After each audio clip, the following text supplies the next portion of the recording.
Today, we will be reviewing two of Verge-io's most powerful features: inline deduplication, leveraging Verge-io's own storage platform, and tenancy. First thing to note is our total use storage. I'm only using about 84 gigs today in my tenant, which is primarily used up by other virtual machines.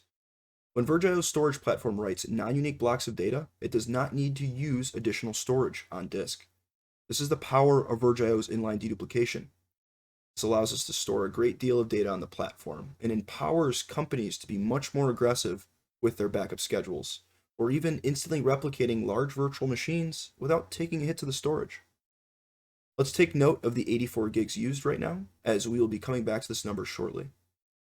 Because Verge-io is an all-encompassing software solution for the data center, what we're able to do is procure out containerized virtual data centers, or other tenants, that run its own secure and segregated instance of the Verge operating system. With this capability, we are able to restore or clone not just virtual machines, but entire virtual data centers.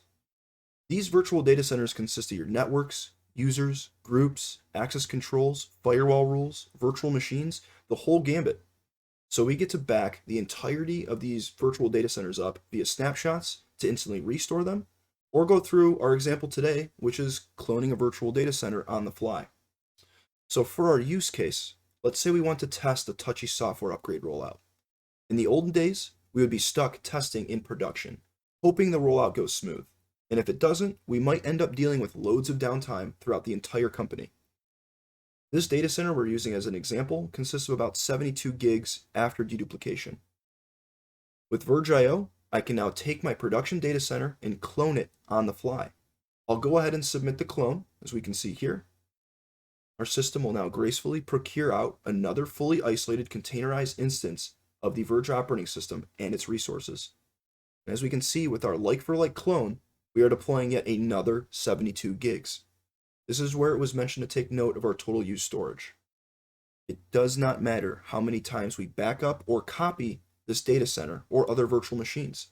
Whether it's 72 gigs or 72 terabytes, our total data used will remain the same, 84 gigs. Now when we come back into our tenants and select our clone, all we have to do to go live and continue our testing is attach another IP to the interface so that we can access it, power it on, and off we go to test in our brand new like-for-like clone of our production data center.